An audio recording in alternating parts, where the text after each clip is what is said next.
मेरा नाम यासिर है और गुजरात के एक गांव का रिहायशी हूँ। नौकरी की गरज से मैं लाहौर आ गया था और कोई हुनर ना होने की वजह से सड़कों पर मामा फिर रहा था कि जब मेरे एक दोस्त ने मुझ पर रहम खाया और मुझे गाड़ी चलाना सिखा दी। इसी दोस्त की बदौलत मुझे एक बंगले में ड्राइवर की नौकरी मिल गई। घर में सिर्फ मालिक मालिकन और उनकी बेटी थी। जब मेरे दोस्त ने मेरी जिम्मेदारी ली तो मालिक ने मुझे अपनी बेटी की गाड़ी पर ड्राइवर रख लिया। मालिक की बेटी एक बड़े कॉलेज में पढ़ती थी और मैं इसकी गाड़ी चलाया करता था। रोज सुबह इसे कॉलेज छोड़ता और वापसी में कॉलेज से लेकर बंगले में पहुंचाता। अक्सर वह शाम में अपने दोस्तों की तरफ निकल जाती तो मैं ही इसे लाने ले जाने का काम करता। एक गांव वाला होने की वजह से मैं इज्जत के मामले में बहुत ही ज्यादा सख्त था। मैंने कभी नज़र उठाकर मालिक की बेटी की तरफ नहीं देखा था। मालिक की बेटी का नाम महीना था और वह एक खूबसूरत लड़की थी, लेकिन मैं हमेशा ही नज़र झुकाकर इससे बात करता। मेरे लिए तो मेरे मालिक और मालिकन काबिल एहतराम लोग थे जिन्होंने मुझे काम देकर मेरी मुश्किल आसान कर दी थी। मैं मालिकन और मालिक से बहुत ज़्यादा अकीदत रखता था क्योंकि वह दोनों ही बहुत नेक थे। मायना रास्ते में मुझसे बातें करती और बहुत सारी बातें मुझे बताती, लेकिन मैं सिवाय सर हिलाने के और कोई जवाब ना देता। वह बिला वजह की जहीन थी और हर क्लास में अव्वल आती थी। माइम बीबी मुन्नी सोने का नावल लेकर पैदा हुई थी। मालिक उनकी हर बात फौरन ही पूरी कर देते। माइम बीबी ने नई गाड़ी की फरमाइश की तो मालिक ने फौरन ही उन्हें नई गाड़ी खरीद कर दे दी। माइम बीबी मुझे कहने लगी कि देखो मैंने तुम्हारे लिए नई गाड़ी ले ली है। उनकी बात सुनकर मैं मुस्कुरा दिया। वह अक्सर ही बटूम में मुझे काटती थी और मेरे साथ फ्री होने की कोशिश करती, लेकिन मैं कभी अपनी हद से टावा ना करता। माइम बीबी जब भी खरीदारी पर जाती तो वह मेरे लिए भी कुछ ना कुछ जरूर लेकर आती। माइम बीबी की कम उम्री में ही मंगे हो गई थी और वह शादी के बाद अपनी खाला के घर जाने वाली थी। माइम उन्हीं गाड़ी में अक्सर ही फ़ोन पर अपने दोस्तों से बातें कर रही होती जिसमें उनके मंगेतर का भी कहीं ना कहीं नाम आता, लेकिन मैं कभी उनकी बात सुनने की कोशिश नहीं करता और अपना ध्यान उधर उधर लगाए रखता। सर्दियों के दिन थे कि जब मालिक और मालिकन को अचानक ही अमेरिका जाना पड़ा था। क्योंकि मालिक के बड़े भाई जो अमेरिका मीन्स में आ थे उनकी हालत बहुत ही नाजुक थी और वह अपने आखिरी वक्त में अपने भाई को अपने पास देखना चाहते थे। माइम बीबी के अमटा सर पर होने की वजह से मजबूरन वह दोनों अपनी इकलौती बेटी को घर पर ही छोड़ गए। मालिक ने जाते जाते मुझे यह जिम्मेदारी सौंप दी थी कि मैं माइम बीबी को कॉलेज लाने ले जाने का काम पूरी जिम्मेदारी के साथ करूं और उनका ख्याल रखूं। क्योंकि मुझे मालिक के साथ काम करते हुए 2 साल होने वाले थे, इसीलिए वह लोग मुझ पर बहुत ही ज़्यादा भरोसा करने लगे थे। मालिक को अच्छे से इल्म था कि मैंने कभी भी उनकी बेटी की तरफ नज़र भर के नहीं देखा। मालिक और मालिकन 2 महीने के लिए अमेरिका चले गए और मैं उनके पीछे पूरी ईमानदारी के साथ अपनी जिम्मेदारी निभाने लगा। कुछ ही अरसे बाद मेरी छोटी बहन की शादी थी और इसीलिए मुझे बहुत ज़्यादा पैसों की ज़रूरत थी। मैं मायना को कॉलेज छोड़कर करीब ही एक मैकेनिक की दुकान पर चला जाता और वहाँ बैठकर काम सीखता ताकि पाग वक्त में यह काम भी कर सकूं। मालिक के पास से सुबह के 8 बजे मेरी छुट्टी हो जाया करती थी और मैं चाहता था कि इसके बाद मैकेनिक की दुकान पर बैठकर काम करूं ताकि जल्द से जल्द मेरे पास इतने पैसे जमा हो जाए कि मैं अपनी बहन की शादी के लिए घर भिजवा सकूं। जितना अरसा मालिक मौजूद नहीं थे मुझे काम से जल्दी पागता मिल जाया करती थी क्योंकि मायना बीवी ज़्यादातर घर में ही रहा करती थी। देखते ही देखते 1 महीने का अरसा गुजर गया और मालिक के बड़े भाई अपनी जिंदगी की बाजी हार गए। इस रात ही मेरे पास मायना का फ़ोन आया कि उनकी तबीयत कुछ ठीक नहीं है और मैं उनके पास आ जाऊं, शायद उन्हें डॉक्टर के पास जाना पड़े। बीबी जी की बात सुनकर मैं परेशान हो गया। रात के इस पहर मेरा बंगले के अंदर जाना कुछ मुनासिब नहीं था, लेकिन बीमारी की हालत में मैं भी मायना जी को अकेला नहीं छोड़ सकता था, जबकि वह अपने ताया की मौत के गम में थी। पूरी रात में उनके साथ ही रहा और उनका ख्याल रखता रहा। वह शदीद बुखार में तप रही थी और सारी गूंदगी में रही थी। सारी रात उनके पास बैठा रहा और सुबह तक उनकी हालत कुछ बेहतर हुई तो मैं वापस अपने क्वार्टर में चला आया। वक्त तेजी से गुजरता रहा और इस दिन के बाद से माइम बीबी की तबीयत कुछ ठीक नहीं रहने लगी। वह बहुत ही ज़्यादा खोई सी रहने लगी। मुझे लगा शायद वह अपने माँ बाप के जुदाई में परेशान हो गए हैं, लेकिन मुझे क्या खबर थी कि दरअसल हकीकत क्या है। मालिक ने मजीद 1 महीना अपने भाई के बच्चों के पास गुजारा और पूरे 2 महीने बाद वह दोनों घर वापस आए तो मैं उन्हें देखकर बहुत खुश हुआ। लेकिन इस वक्त मेरे कदमों तले ज़मीन निकल गई जब मालिक ने पास पड़ा डंडा उठाकर मुझे पीटना शुरू कर दिया। मुझे समझ नहीं आ रहा था कि मुझसे ऐसी कौन सी गलती हो गई है जो मालिक इस कदर गुस्सा है कि मेरी बात भी सुनने को तैयार नहीं। और जब मुझे पूरी बात पता चली तो ऐसा लगा जैसे किसी ने मेरे कदमों तले जमीन खींच ली है, क्योंकि मायना बीवी ने मुझ पर इल्जाम लगाया था और कह रही थी कि यह बात डर के मारे उन्होंने अपने माँ बाप को फ़ोन पर नहीं बताई कि मैं उन्हें कोई नुकसान ना पहुँचा दूँ। मैंने हैरत से माइम बीबी को देखा जो कमाल गायटी से झूठ पर झूठ बोल रही थी।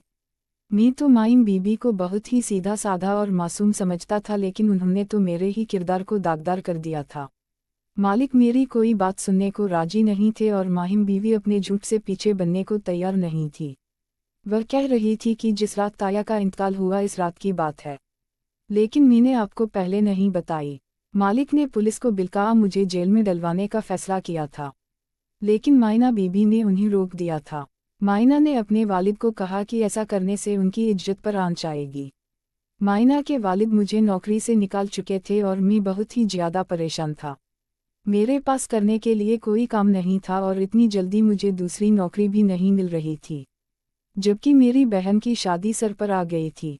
मैं मालिक के दिए हुए साविंटा क्वार्टर में रहता था और अब मेरे पास रहने के लिए भी कोई जगह नहीं। इसीलिए मैं मजबूर होकर दोबारा मालिक के दर पर गया और उन्हें अपनी अबगुनाही का यकीन दिलाना चाहा, लेकिन मालिक ने मेरे सामने ऐसी शर्त रखी कि मेरे होश उड़ गए। मालिक ने मुझसे कहा कि तुम्हें मायना से कुछ महीने के लिए शादी करनी होगी। मायना का मंगेतर भी इसे छोड़कर चला गया है और उससे पहले के ज़माने में हमारी बदनामी हो। हम माइन को तुम्हारे साथ रुखसत कर देंगे और तुम इसे अपने साथ अपने गांव ले जाना।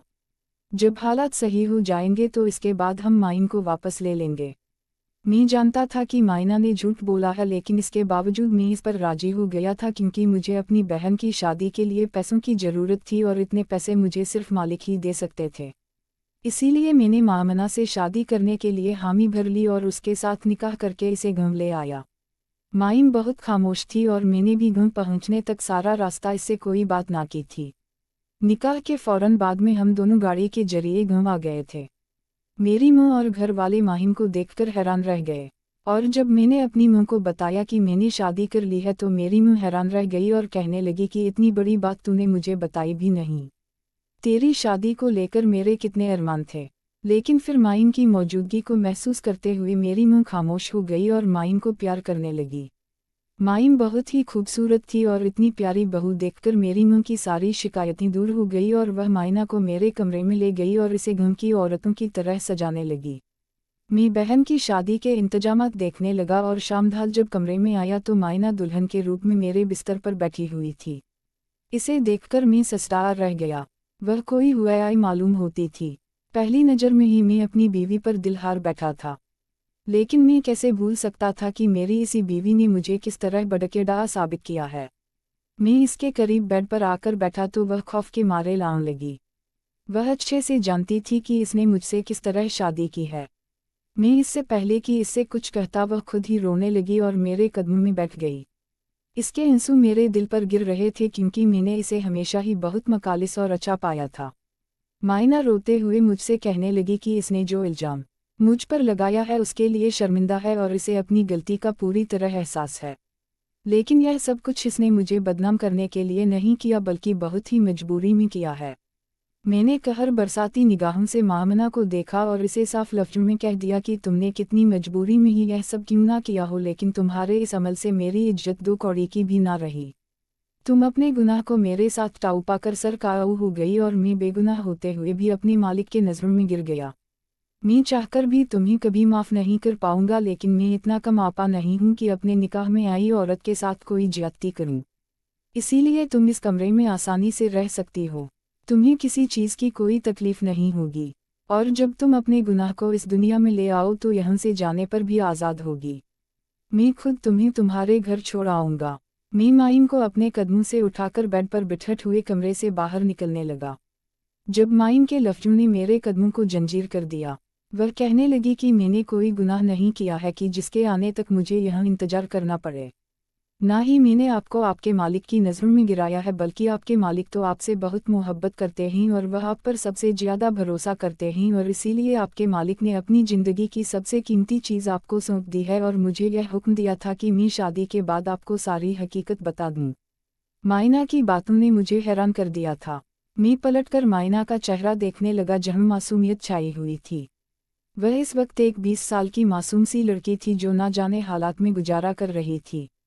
मायना कहने लगी कि इसके वालिद ने मुझसे यह झूठ कहा है और उसके वालिद ने यह सब बहुत मजबूरी में किया है क्योंकि वह अपनी बेटी की जान बचाना चाहते थे। मायना ने मेरे करीब आकर मेरा हाथ अपने हाथों में थाम लिया और मुझे अपने साथ बेड पर बैठ गई। माइम बहुत धीमे लहजे में मुझे अपनी सच्चाई बता रही थी और मैं गमसमसा उसकी बात सुन रहा था। मायना कहने लगी कि इसकी खाला ने बचपन से ही अपने बेटे के लिए इसका रिश्ता मांग रखा था और मायना के वालिद ने अपनी साली का रिश्ता मांग रखा था और मायना के वालिद ने अपनी साली की अच्छी आदत देखकर मायना का रिश्ता अपनी बीवी के भांजे से लेकर दिया था। लेकिन वक्त गुजरने के साथ साथ मायना के वालिद को अपनी गलती का एहसास हुआ, क्योंकि मायना का मंगेतर कामरान माँ बाप का इकलौता बेटा होने की वजह से बहुत ही ज़्यादा बिगड़ चुका था। इसके पास ना ही पैसे की कमी थी और ना ही कोई रोक टोक करने वाला था। कामरान की वलिद कभी भी अपने बेटे को गलत बात पर ना टुकटे और जैसे जैसे कामरान उम्र की सीढ़ी तय करता जा रहा था, वह मजीद बिगड़ता जा रहा था। माइम बताने लगी कि जिन दिनों उसके माँ बाप अमेरिका गए हुए थे, कामरान ने कई दफ़ा उसके साथ बदतमीजी करने की कोशिश की और एक दफ़ा तो वह नशे में धध कर आया और माहिम पर तशद्दुद करना चाहा, लेकिन इसने खुद को कमरे में बंद करके बचा लिया और इसी खौफ से वह बुखार में मुब्तला हो गई। इसे समझ नहीं आ रहा था कि वह अपने बचाव के लिए क्या करे, क्योंकि इसे खौफ था कि कामरान दोबारा घर में दाखिल हो सकता है। इसलिए इसने सारी रात मुझे अपने कमरे में बिठाए रखा। वह कामरान से कहीं ज़्यादा मेरे किरदार पर भरोसा करती थी। अपने माँ बाप के वापस आते ही इसने एक एक बात अपने बाप को बताई। मायना के बाप ने कामरान की मां से बात की कि वह अपने बेटे को समझाएं कि जब मायना से शादी करनी है तो इस तरह की हरकतें करने की क्या ज़रूरत है। लेकिन कामरान की मां ने यह कहकर बात ख़त्म कर दी कि बच्चे ही थोड़ी बहुत गलतियां तो करते हैं, मायना क्यों इतने पुराने कायलटा की मालिक है।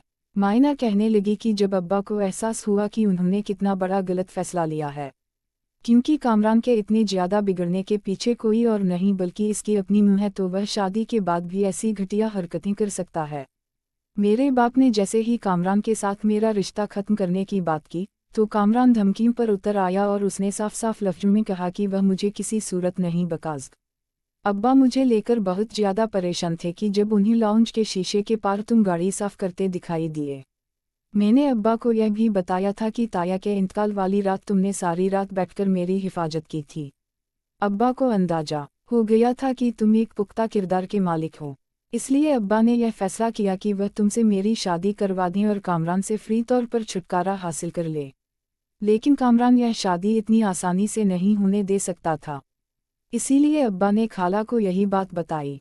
खाला ने खुद ही यह रिश्ता तोड़ दिया क्योंकि वह इज्जतदार लोग ऐसी लालकी को बहू नहीं बना सकते थे। अब्बा तुम्हें पहले ही रोज सारी हकीकत बता देना चाहते थे, लेकिन अब्बा को डर था कि अगर तुमने शादी से मना कर दिया तो वह क्या करेंगे। इसीलिए अब्बा ने जानबूझकर तुम्हें देखते ही मारना शुरू किया और तुम पर इल्ज़ाम लगाया और तुम्हें नौकरी से निकाल दिया, क्योंकि अब्बा जानते थे कि तुम्हें पैसों की बहुत ज़रूरत है। अब्बा को यकीन था कि तुम खुद ही पलटकर वापस आओगे तो वह शादी की शर्त रख देंगे। अब्बा का मंसूबा कामयाब हो गया था और जब तुम्हें शहर में कोई ठिकाना मिला तो तुम खुद अब्बा के दर पर चले आए और अब्बा ने शादी की बात रखकर अपना मसला हल कर लिया। और अब्बा ने मुझे रुखसत करके इसीलिए तुम्हारे साथ गांव भेज दिया ताकि उनका बेटा हमें कोई नुकसान ना पहुंचा सके। अब्बा जानते थे कि तुम एक बड़े आपा के मालिक हो और सारी सच्चाई जाने के बाद तुम मुझे कबूल कर लोगे। अब्बा को दुनिया की परख थी और अब्बा पहले ही दिन से यह कहते थे कि तुम बिल्कुल भी लालची आदमी नहीं हो बल्कि एक पुख्ता किरदार के नेक इंसान हो। तुम चाहो तो मैं यह बात साबित कर सकती हूँ कि मैं पाक दामन हूँ। बहुत मजबूरी में अब्बा ने मुझे तुम्हारे निकाह में दे दिया है और मैंने अपने पूरे दिल से तुमसे निकाह किया है, क्योंकि मैं खुद भी तुम्हारी अच्छाई की गवाह हूँ। हो सके तो मुझे और मेरे बाप को बस एक झूठ के लिए माफ़ कर दो। माइम की आंखों से आंसू टपक रहे थे और मुझे उन आंसुओं में एक बाप बेटी की बेबसी दिखाई दे रही थी। मैंने माहिम एक बहुत ही प्यारी लड़की थी जिसे शायद खुदा ने इस तरह मेरे नसीब में लिखा था।